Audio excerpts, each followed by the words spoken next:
একদা এক গ্রামে এক অত্যন্ত সৎ ও গরিব কাঠুরে বাস করত। সে প্রতিদিন বনে গিয়ে কাঠ কাটত এবং তা বাজারে বিক্রি করে যা সংসার চালাতো। সর্বনাশ, আমার কুড়ালটা পড়ে গেল। এখন আমি কি করব? আহারে, আমার কুড়ালটা চলে গেল। এখন আমি কি করব? কাঁদছো কেন? আমার কুড়াল নদীতে পড়ে গেছে। এটি কি তোমার কুড়াল?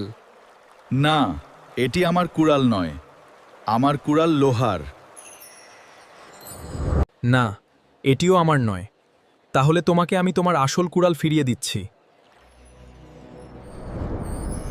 তৃতীয়বার দেবতা জল থেকে কাঠুরের সেই পুরনো লোহার কুড়ালটি নিয়ে এলেন। নিজের কুড়ালটি দেখেই কাঠুরে আনন্দে চিৎকার করে উঠল, হ্যাঁ, এটিই আমার কুড়াল। কাঠুরের এই সততা দেখে দেবতা মুগ্ধ হলেন। তিনি তাকে পুরস্কার হিসেবে সোনার ও রূপোর কুড়াল দিলেন।